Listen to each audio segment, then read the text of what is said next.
Text that again. Tell them boys to give me 150 M's. I'm coming. You know what I mean?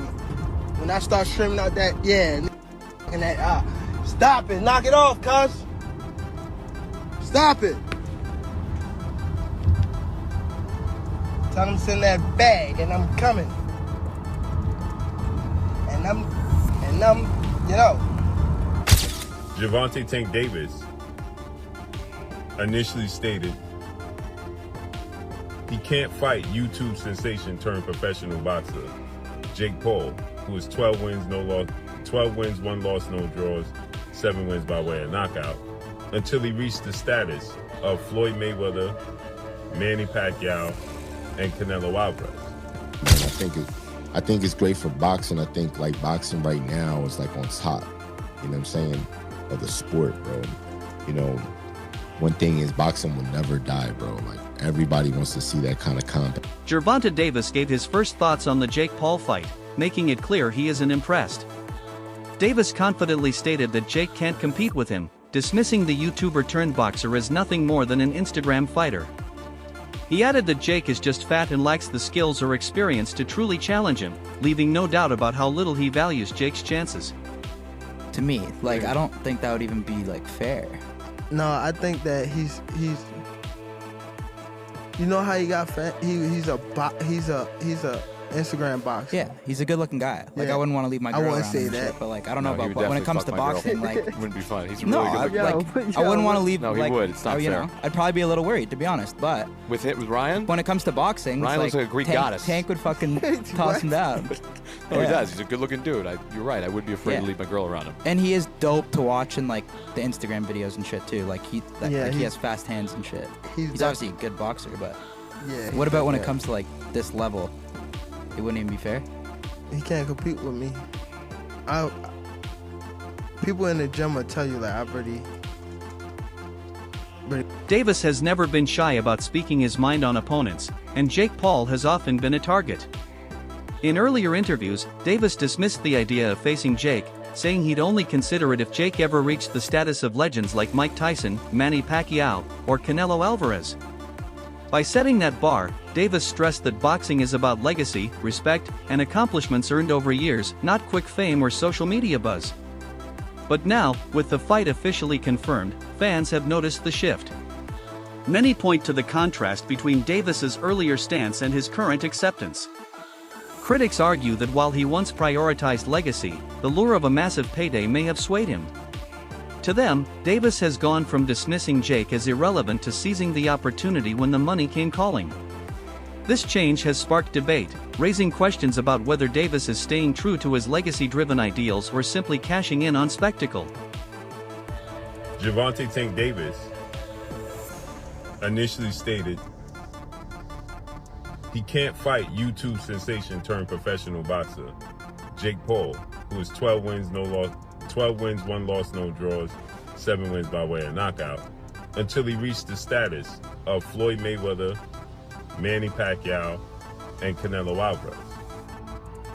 And now yesterday, we have gotten an announcement that November 14th in Atlanta, Georgia, Gervonta Tank Davis, instead of fighting the highly anticipated rematch with WBA super featherweight, now lightweight star title contender, whom they fought March 1st to a controversial draw, and that being Lamont Rose Jr., who was 25 wins, 1 loss, 2 draws, 10 wins by way of knockout.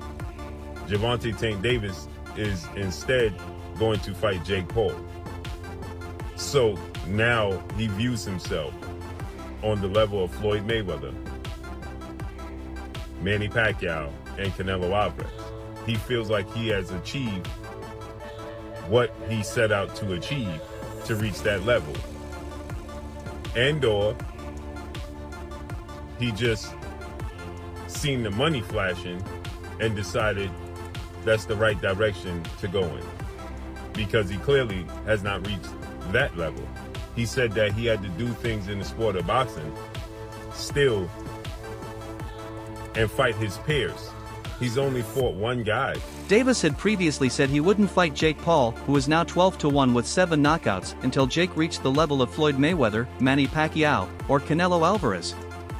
Yet yesterday, the announcement came, November 14th in Atlanta, Davis will face Jake Paul instead of a highly anticipated rematch with WBA contender Lamont Roach Jr., whom he fought to a controversial draw earlier this year. Roach, with a record of 25-1-2, was expected to be next. Instead, Davis will fight Jake. Some believe Davis now views himself as being on the level of Mayweather, Pacquiao, and Canelo.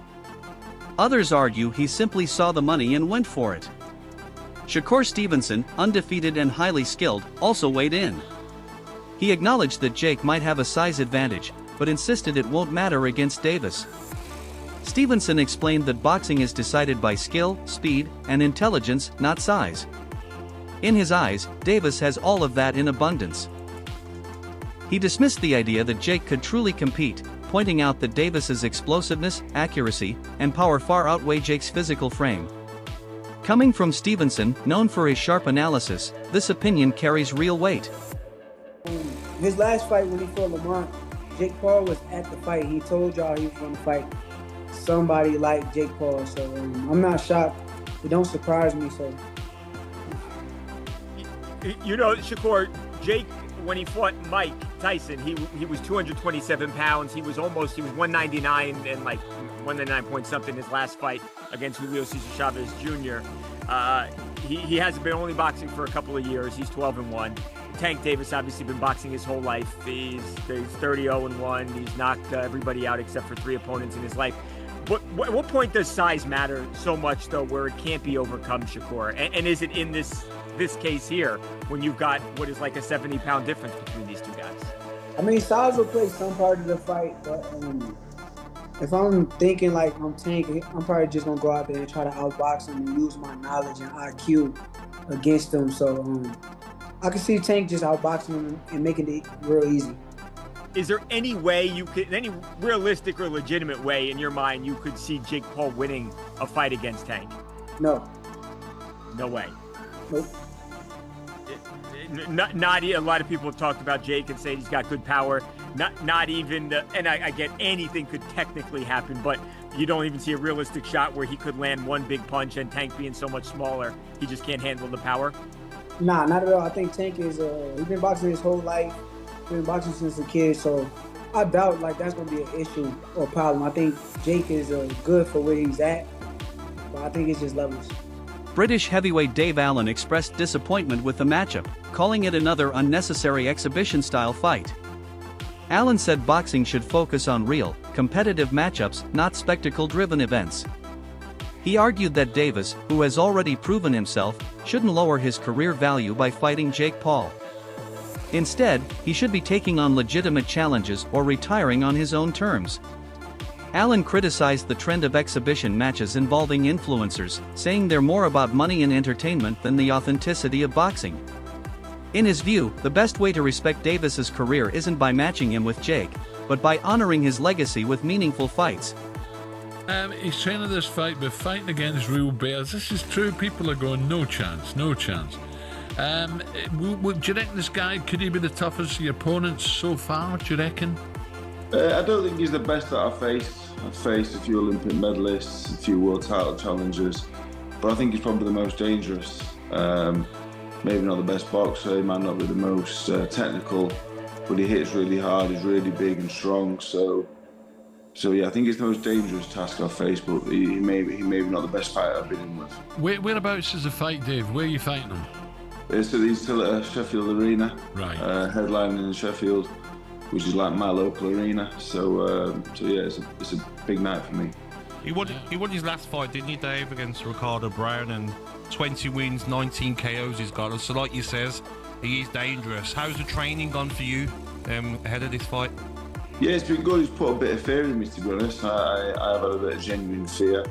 I've been stopped, but I've never been on the canvas ever as a pro or amateur. So, and I'd like to keep it that way, really. Yeah. I'm not on anyone's highlight reel. You see highlight reels of all the fighters I face. I'm not on any of them, and I'd like to keep it that way. So yeah, training has gone up a notch. For the Fisher rematch, I did weigh a little bit heavy, so for this one, if I cut any corners, there's a good chance I'll get beat in bad fashion. So it has really picked me up a little bit. I've been training a tiny bit harder. I've been eating a whole lot better and resting, and I think I'm looking at a career best performance.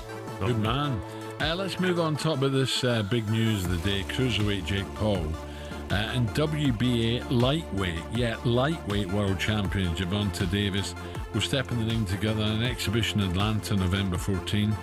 For context, the top weight for cruiserweight sits at 90.7 kilos, while the heaviest a lightweight can be is 61.2. Dave, this is surely I know it's an exhibition, but this is a mismatch, surely. It's ridiculous. I'm not a fan of exhibitions as it is. I think if we're doing exhibitions, if there have to be a thing, let it be a thing for retired fighters. On Ariel Helwani's show, analysts debated the fight. While acknowledging it generates headlines, they argued it lacks the weight of a true contest. Some compared it to Mike Tyson's exhibition bout, where entertainment was the focus rather than proving anything in the ring. The analysts highlighted the obvious imbalance. Jake's natural size advantage puts Davis at a physical disadvantage. Still, they noted Davis's speed, ring IQ, and skill could allow him to succeed against a bigger man. However, the gap in weight classes changes the fight's meaning. For them, it's less about who is the better boxer and more about how the spectacle unfolds. They caution fans not to mistake it for a legitimate clash of equals, but to see it for what it is, an event designed for entertainment and attention. And by the way, I feel like this was similar to as I alluded to earlier, the Mike Tyson-Jake Paul fight had similar kind of question marks around it, is this going to be an exhibition or is this going to be an official fight? And you kind of go through the motions and go through the process of this. So I imagine that Jake Paul, Nikisa Badarian, and MVP are going through the process of trying to get this to be an official fight, and if not, they can still do this as an exhibition, no problem. What weight class they meet at is going to be very fascinating, right? Is Jake Paul going to try to get down lower in weight to make it more fair? Can they meet at a weight class, or they just agree on what they're willing to fight at? Even if they meet at a weight class, let's just do the math, right? Even if they met at, I don't know, 190? No, I don't think Jake Paul can get that up to 190. I don't think Jake Paul can get down to that. Thus, why I think it'll be an exhibition. No, Gervonta can get up to. Okay, there's in MMA, for certain weight classes, you must be a minimum weight, right? You can't be within X percentage difference of your opponent. Yeah. There are some jurisdictions where I don't believe that is accurate, where that is true. I'm curious if Atlanta is one of them. We should try to look into that if we can. Maybe Jordan can look into that. If there's a weight minimum that you have to meet. Otherwise, if they agreed to a catch weight of, let's say, 100, what's the lowest Jake Paul's ever fought at? I don't know. 185 for the Nate Diaz fight? I have to think that's the smallest, right? Here, we're going to do... Okay, let's say he can get down to 180. Unfortunately, Tapology doesn't have the weight on here. Yeah, I mean, let's just say he can get down to one of those weights. Let's just say hypothetically 185. Is Gervonta Davis getting up to that? He will not get up to that, but he can get within 20 pounds of it, maybe? Yeah, maybe.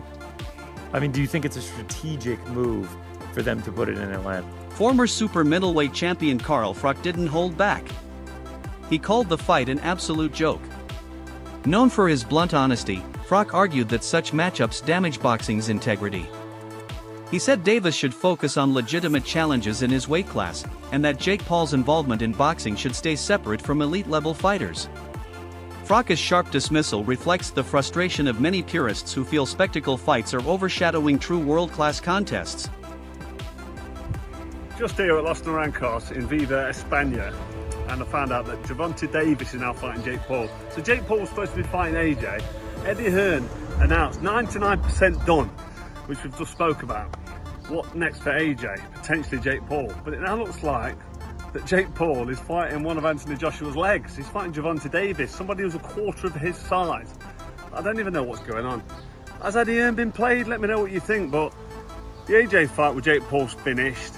Gervonta Davis, fake Paul, November. I don't know what's going on in the world of boxing. This is an absolute joke. What next for AJ? We'll get into this, and there's so many questions I want to get into in the next episode, but I hope you enjoyed this one.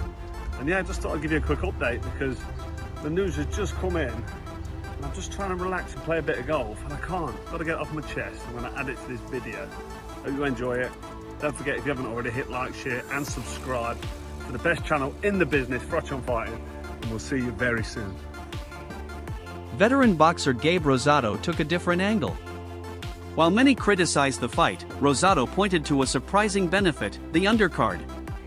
He revealed that Davis vs. Paul will feature an all-women's undercard, making it a groundbreaking event for female boxing. In his view, that alone makes the card special, as it puts a massive spotlight on women's boxing through a global stage like Netflix. Rosado explained that while the main event might not be competitive, the platform it gives female fighters is huge. Millions tuning in for the spectacle will also see top women's boxing, which could inspire growth and investment in the sport. For him, this silver lining proves even unusual fights can bring positive change. Man, I think it's great for boxing. I think like boxing right now is like on top, you know what I'm saying, of the sport, bro. You know, one thing is boxing will never die, bro. Like everybody wants to see that kind of combat, you know what I'm saying? So I think it's great for the sport, you know, and the thing is that the Netflix, the production factor behind it is legit, you know what I'm saying? And the cards are actually good fights. The only one that was a bit of a dud was was watching old Mike Tyson back, man. But I love Mike, you know, but he wasn't his usual self. But other than that, man, they've been great events. What do you think about Tankin and Jake Paul? You know, man, I don't know if that's actually real. You know what I'm saying? Could it be just publicity? Could it be just, you know, I don't know. I don't know if that's legit, man. You know, Jake just posted it up too. Yeah. Not tanking. Not tanking.